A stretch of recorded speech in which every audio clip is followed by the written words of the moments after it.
तो साकार षष्ठी स्थापन हो जाएगी उस एक के द्वारा है। अरे उसमें माता नहीं है, प्रकृति माता नहीं है सार रूप में है। हाँ उसके अंदर है ना।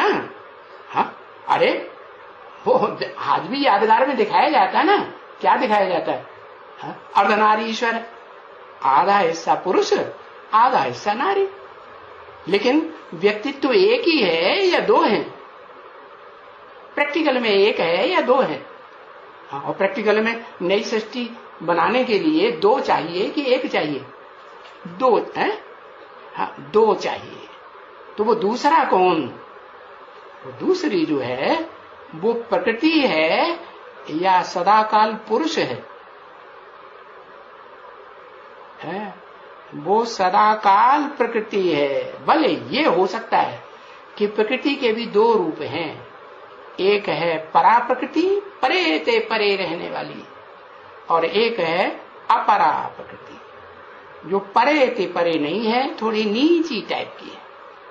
तो एक है भारत माता है और दूसरी है पृथ्वी माता है। तो पृथ्वी माता में सारे धर्म पलते हैं, और भारत माता में जो असली भारत माता का रूप है वो किसको पालना देती है? वैष्णवी शक्ति है। किसको देती है? हाँ, सिर्फ देव आत्माओं को पालना। देव आत्माओं में भी वो देव आत्माएं नहीं जो दूसरे धर्म पिताओं के प्रभाव में आ जाती है, क्योंकि स्वर्ग में भी एक जैसे देवताएं नहीं होते, एक जैसी पीढ़ियां नहीं होती। अरे एक पीढ़ी के बाद दूसरी तीसरी चौथी पीढ़ी आती है कि नहीं? आती है। तो बाद वाली पीढ़ियां कमजोर होंगी, आत्माएं कमजोर पार्टधारी होंगे कि पहली पीढ़ी जैसे पावरफुल होंगे, 16 कला संपूर्ण होंगे? नहीं होंगे। तो बताया कि जो पहली पीढ़ी के हैं कौन? सूर्यवंशी।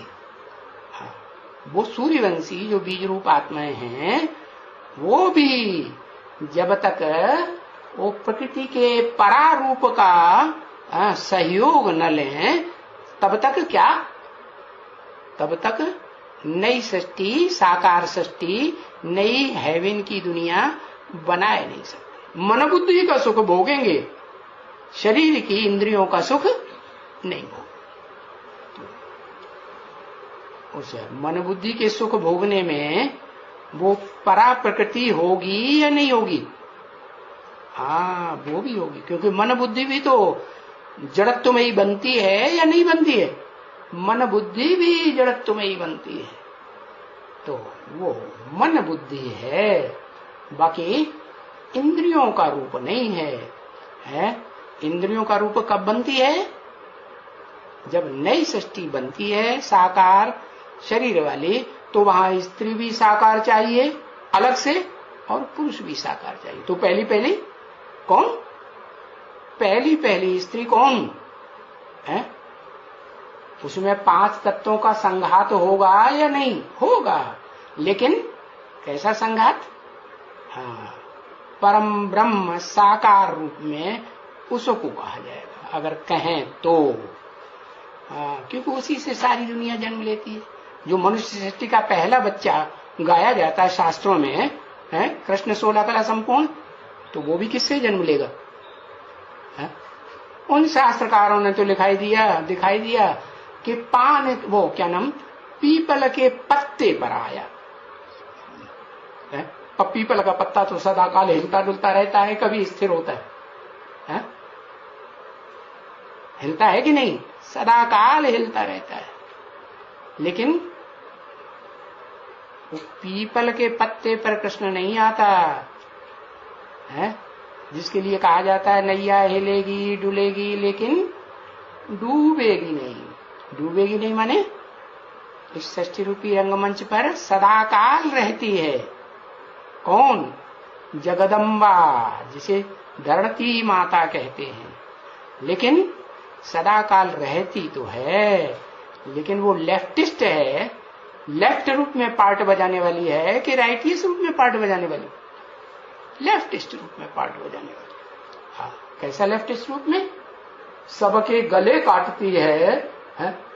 सब असुरों के गले काटती है या किसी को छोड़ देती है? सबके गले काट। तो वो कौन है जो सबके गले के नहीं काटती है? कम से कम है सबका गला काटने में सहयोगी नहीं बनती है महाकाली की, लेकिन एक का गला नहीं काटती। गला काटना माने धोखा देना,